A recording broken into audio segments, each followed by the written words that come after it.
Ladies and gentlemen, you know, I always like to take this opportunity to talk about myself. The man of the hour. And let me tell you something, Daddy. When you're the man, you make history every time you step foot in this ring. And that's the bottom line of the Sweet Wrestling Podcast.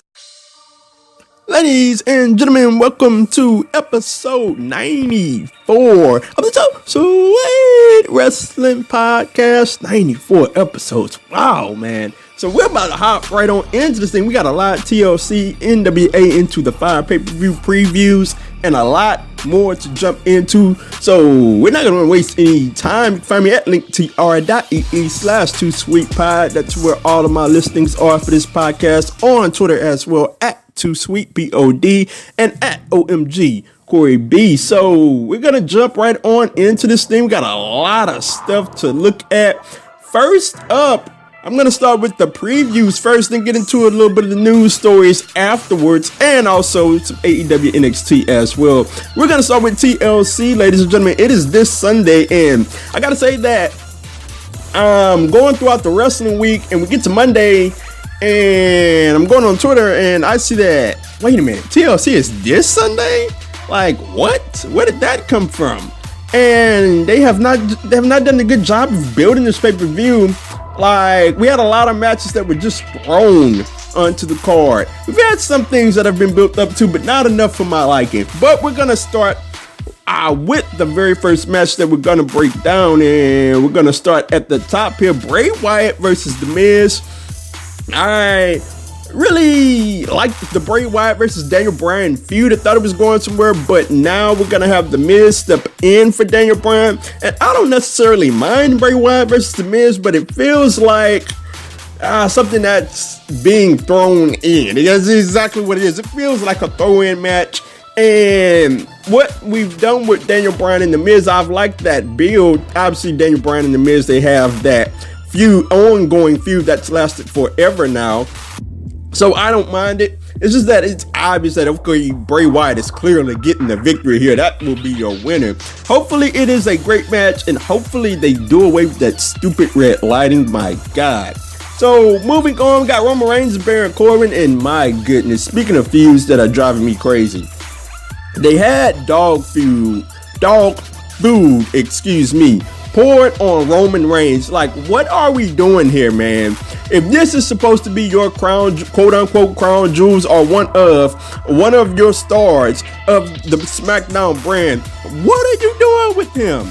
This feels like, okay, we gonna have Roman do a bunch of crap the whole year, and then when WrestleMania season comes around, then we're gonna start doing some big things with him. Like, no. Do some big things with him now, heading into the Rumble and WrestleMania season, man. Not this crap with Baron Corbin. I do not care about this feud whatsoever. But the only positive to come out of this is that Roman Reigns will win and this feud will be over. Roman Reigns will be your winner. In this match, in this TLC match. I don't understand why they are having a TLC match. Look, that's beyond me. But moving on, women's tag team championships on the line. Kabuki Warriors versus Charlotte Flair and Becky Lynch. And I gotta say that this build, like, I've had a lot of problems with builds on this pay-per-view, and this build in this match does no one any favors in my estimation. Asuka and Kairi saying they need to be feuding with people who are actively going after the tag team championships, actual tag teams, and Charlotte Flair and Becky Lynch are not. Charlotte Flair needs to be in a singles feud, and Becky Lynch needs to be defending the women's championship against somebody. So nobody is being helped out in this feud, in my estimation.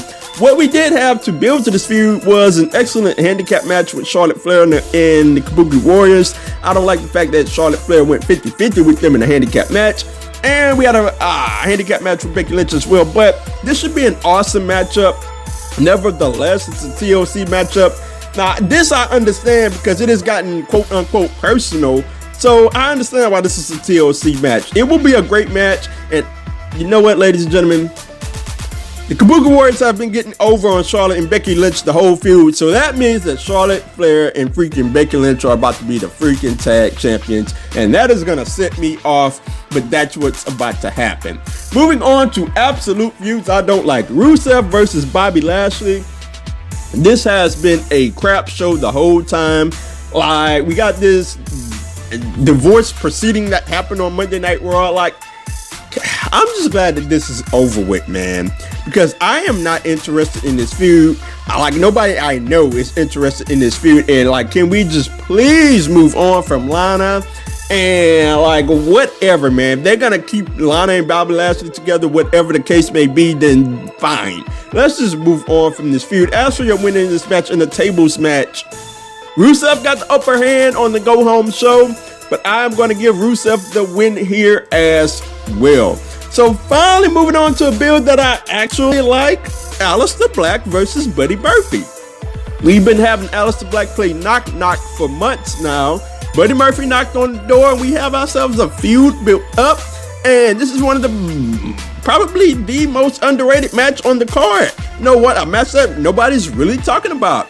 And a match that I feel is a match of the night candidate. No special stipulations on it. It's just going to be two guys going at it and two guys that are going to tear down the house. As for your winner here, I am going to go with Aleister Black to pick up the victory here. So that should be an excellent matchup. Moving on to what should be another excellent matchup.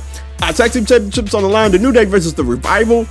I did not like that we're back here after the New Day won the championships from the Revival. I wanted to see somebody else get in on the mix, maybe Otis and Tucker, but that didn't happen, so we're here now. This should be an excellent matchup. As always with these guys, every time they get into the ring, it's a phenomenal matchup. The New Day just won the Tag Team Championships, so I'm going to have to give the New Day the win here to win over the Revival as well. We'll see how the feud goes going forward.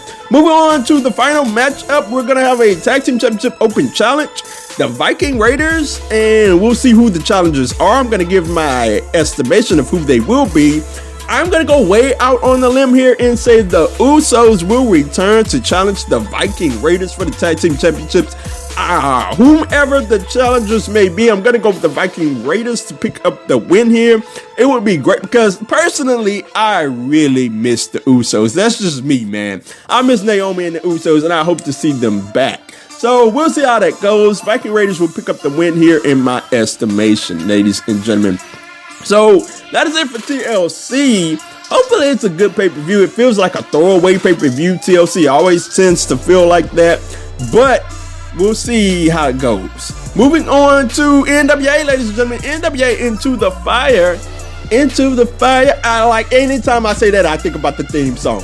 But here it is, and there's only one problem that I have with the build of this pay-per-view. It really felt like some of the matches were just thrown together.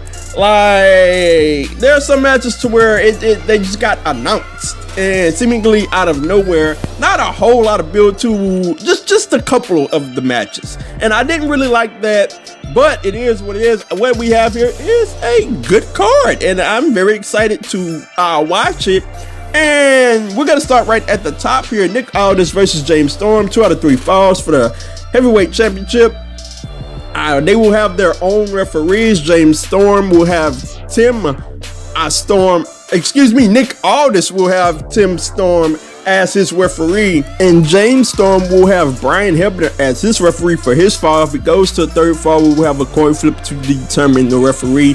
This should be a phenomenal matchup. I've enjoyed the build to this matchup. I enjoyed the interviews, the coinciding interviews that we had on the last episode of NWA Power. So I'm all in on this feud.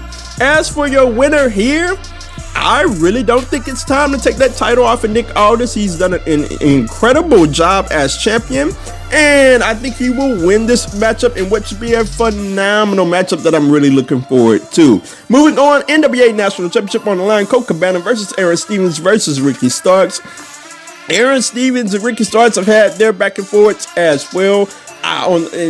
Going even to the most recent episode of NWA Power, Question mark got involved. Aaron Stevens, picked up the victory over Ricky Starks, and he's had some back and forth with Colt Cabana as well. This should be an excellent matchup. I like all three guys in this matchup, but as it stands right here, right now, you know what?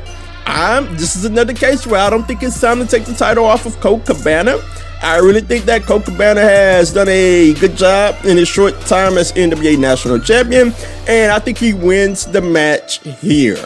So, moving on to the NWA World Tag Team Championship, the freaking Rock and Roll Express are the champions again in NWA. That is just so awesome to say.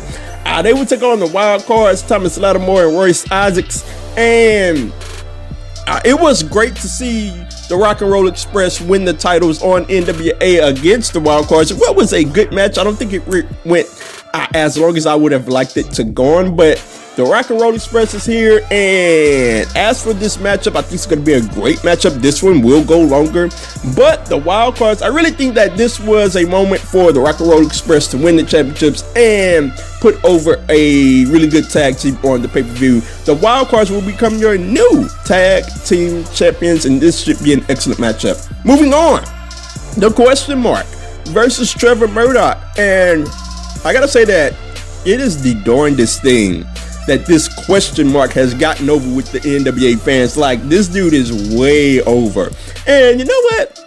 It's hokey, it's silly, but you know what? It's over. I thought the People's Elbow was hokey and silly, but guess what? That thing got over, and the Question Mark is over. Obviously, in this matchup, I think it's going to be a really good matchup, but the Question Mark has to win here. The fans absolutely love it, so keep the momentum going here. Moving on, we have Allison Kay and Ashley Vox versus 2 of 3 of Melina's tribe, whether that be Melina, Thunder Rosa, or Marty Bell. And I gotta say that I really like this Thunder Rosa and Marty Bell alliance, and I absolutely love that Melina has gotten in on the alliance, and this has been a well-built storyline. Now Melina goes at Allison Kay goes back at Melina, and it'll be interesting to see what the heavyweight championship matchup is that comes out of this. But as it stands for this pay-per-view, it's Melina's debut in NWA. You know what? I don't see why she wouldn't be in the matchup. So I'm going to say that to move the feud forward, I'm going to have to give the win to Melina, and my guess is that it's going to be Thunder Rosa. So Melina and Thunder Rosa will get the win, the feud will move forward, and I've enjoyed this feud, so I want to see more of it. Melina and Thunder Rosa picks up the victory here. To the last matchup of the night, Eli Drake versus Ken Anderson. This is an interesting matchup. It feels like one that just kind of got thrown together, but at the end of the day, this should be a good matchup. Eli Drake versus Ken Anderson. I like both guys.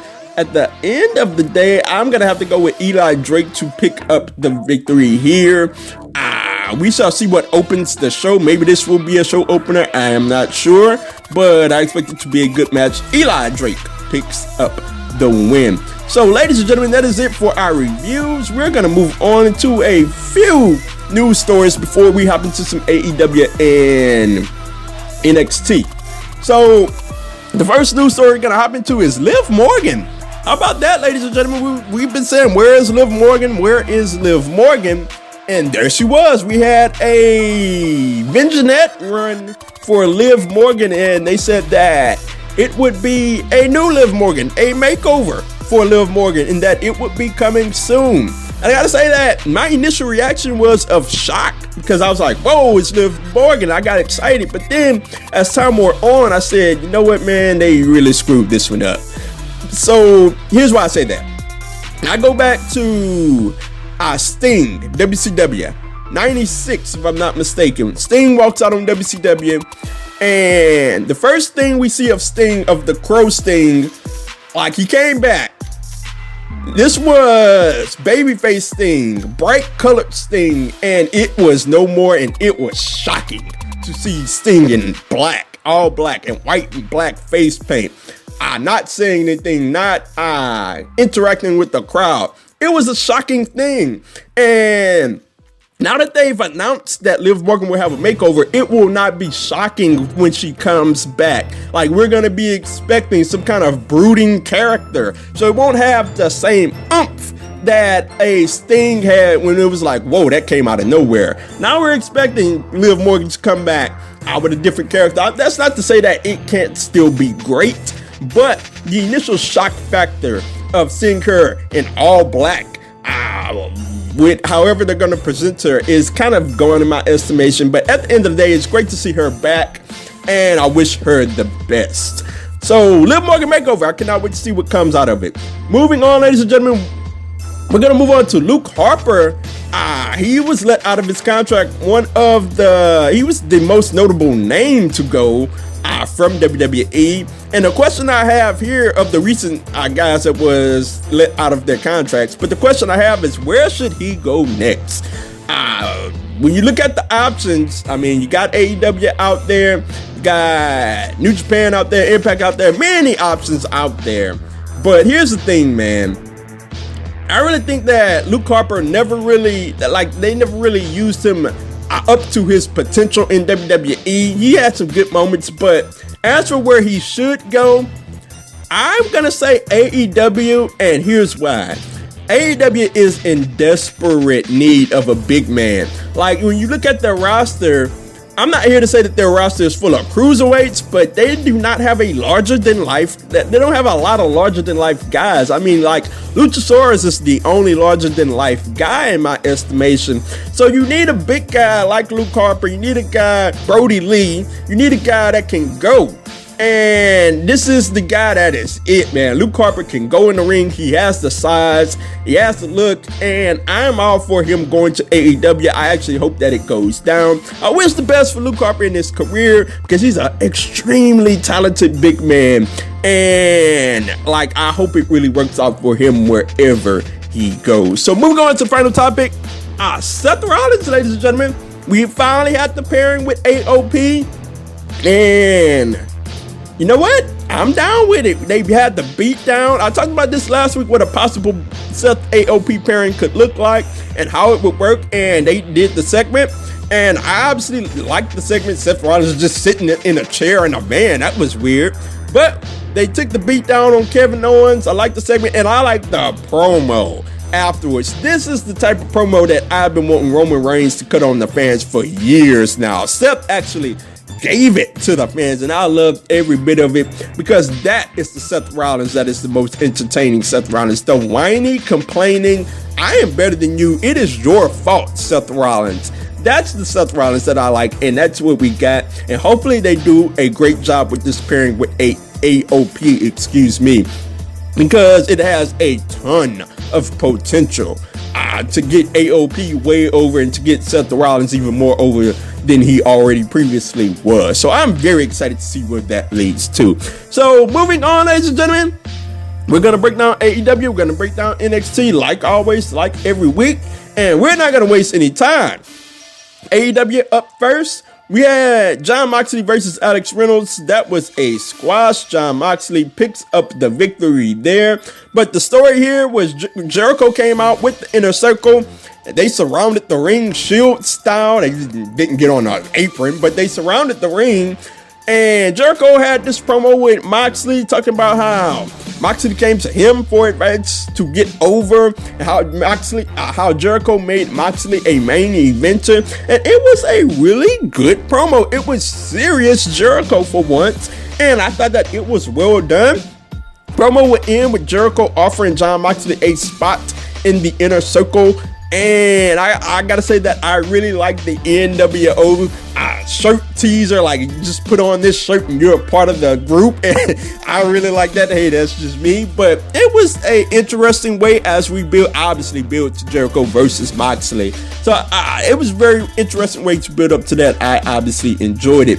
Next up, we had Cody and QT Marshall versus Butcher and The Blade. And I gotta say that it has been an interesting build for Butcher and The Blade, and I want to see how it would all turn out. We got to see Blade, formerly Braxton Sutter in Impact. He can go in the ring. Not a lot of people know that, He had a nice tope over the top rope. The crowd was really into that. The crowd was really into QT Marshall. How about this guy? He had an insecurity. He barely made it over the top rope for the tope that he hit. So toward the end of the match, man, it got kind of sloppy with QT Marshall. His crossroads was sloppy as well, but the crowd was really into him. As for the end of the match, Butcher and the Blade would pick up the victory. They had to win there.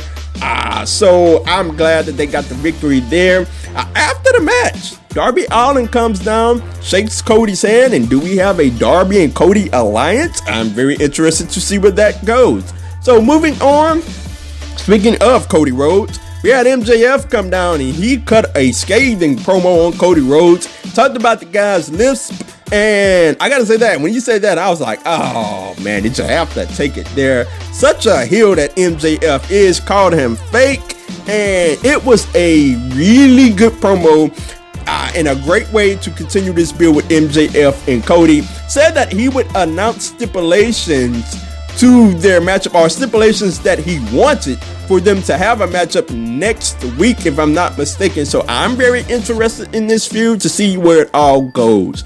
Moving on, we had a very funny Dark Order video persuading Alex Reynolds to join the Dark Order. I gotta say that these videos have been done really well and I've enjoyed every bit of them. After that, we had Big Swole versus Emi Sakura. It was great to see Swole in AEW making her main roster debut, or her main show, debut. This was a match that started slow.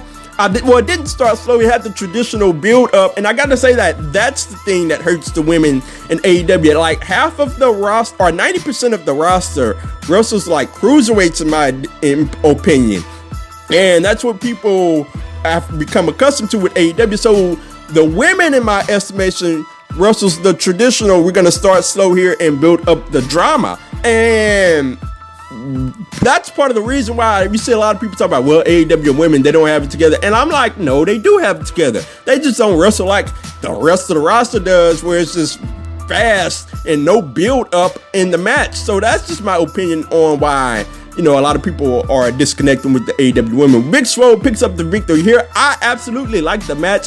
The only thing that I didn't like was the mic stand that Emi Sakura kept messing around with. That kind of slowed down the match in my estimation. Moving on to Kip Sabian and Shawn Spears versus Hangman and Kenny Omega. At a commercial break to start the match, that really slowed down the match in my estimation. But this was a good matchup. Penelope Ford shined really bright in this matchup. At the end of the day, Kenny Omega was cleaning house.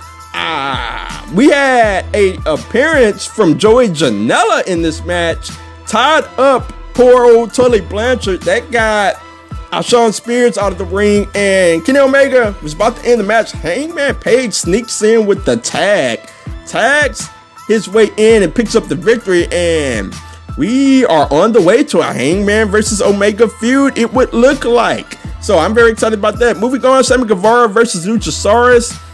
Chris Jericho was on commentary. This didn't go very long. Luchasaurus picks up the win. I like that they tried to have Sammy Guevara use his speed here in this matchup, but Luchasaurus picks up the win. We had a nice brawl afterwards. Marco Stunt had the pin. We had the cover as Jungle Boy picked up the pin on Chris Jericho. They went at it with Chris Jericho. So I'm very excited to see how that works out. I'm very excited with this build. Hopefully Jungle Boy gets the victory next week. So moving on to the main event, Proud and Powerful versus the Young Bucks.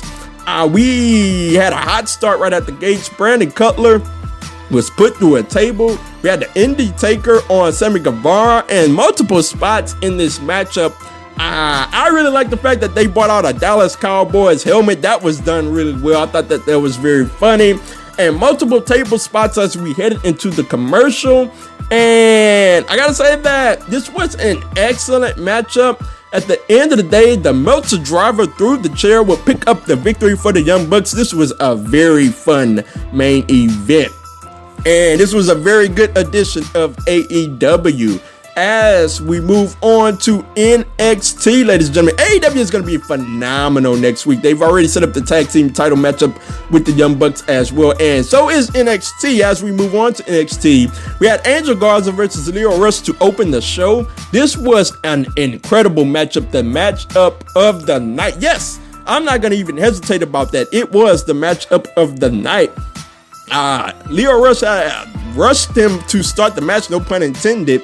And I really liked Lio Rush's springboard moonsault to the outside. That was done really well. The match really picked up when Angel Garza hit a Spanish fly off the top rope. And this was a phenomenal matchup. I think the Lio Rush frog splash to the outside was just crazy that he missed. That was crazy. Angel Garza would pick up the win with the full Nelson, and the crowd just popped for it. An incredible matchup. As we move on, ladies and gentlemen, Raul Mendez versus Cameron Grimes. I gotta say that this was a short matchup, and I didn't like the Kushida interference, and I didn't like the Raul Mendez victory here, as I feel like Cameron Grimes needs to be stacking up wins as we build to Grimes versus Kushida. That's just my opinion. A very short match. Moving on, Travis Banks versus Jackson Riker. Excuse me. It was a high tempo matchup, but I really felt that both of these matchups, including this one in Mendez and Grimes, really suffered from the first match going very long, because these matches were very quick and not really much to get invested into. Travis Banks picks up the very surprising victory as we build towards Collide. Moving on, ladies and gentlemen, Mia Yim versus Dakota Kai. This was fast paced. This was a good matchup. We had Mia Yim putting the beat down early. We had a nice code blue for Mia Yim that got a great near fall. And I really like the heel Dakota Kai going for the knee brace and using all sorts of heel tactics. She would win the match after undoing the top turnbuckle, rammed Dakota Kai's face into it, and picked up the win. But the match would not stop there, or the fight, would not stop there. We had a Mia Yim beat down on Dakota Kai. We had a sick back body drop through a table, and it looked like Dakota Kai hit her head on the top of the other table, and that was a sick spot. Gladly, both ladies were just fine after that spot. So moving on, ladies and gentlemen, we had two matches that were, again, nothing about them. They were just, 3-4 minute matchups that you couldn't really get involved into. Breezango versus the Singh brothers. Breezango would pick up the win there, and we had Bianca Belair versus Kaden Carter. This is really a showcase for Bianca Belair. She picks up the win. She gets back on track. I really think that they need to be doing more with Kaden Carter. That's just my opinion. So moving on, we had the main event. And it was Keith Lee versus Ciampa versus Balor. And before the match, I said that, look, man, Keith Lee needs to win this match under all circumstances. Like, nobody else needs to win here. So what we got here was an excellent matchup. The Keith Lee slingshot crossbody over the top rope to both guys. That was incredible. We had some incredible spots in this matchup. A Keith Lee double suplex as well. But the spot of the match, ladies and gentlemen, was the Keith Lee electric chair, while Ciampa had the air raid to Balor, and like it was a sick spot. You just one that you have to see for yourself to display the strength, the massive strength of Keith Lee. It was so well done, and this was an exciting matchup. It would end as Finn Balor would hit the coup de grace to Keith Lee, and he would pick up the victory there. And I gotta say that I am not mad about Balor getting the win, but I'm disappointed because Keith Lee was the guy that stood toe-to-toe with Roman Reigns at Survivor Series. Keith Lee was the guy that was being built up. Keith Lee needed the victory here. And I understand that some people may say that, you know what? Let's give it a chance. Maybe it's long-term storytelling, and I understand that, but we could always have that with Keith Lee getting the win, and just so happens that he loses the title match. Then we can have some long-term storytelling. Excuse me, say that 3 times fast. But Kay Lee should pick up the victory. Balor picks up the victory instead. It should still be an excellent matchup for the championship with Adam Cole. So that is it, ladies and gentlemen, for the NXT and AEW review. That is it for the Too Sweet podcast. You can find me on Twitter at OMG Corey B and at Too Sweet Pod. Ladies and gentlemen, if you want to talk wrestling, anything more, hit me up, ladies and gentlemen. I am out.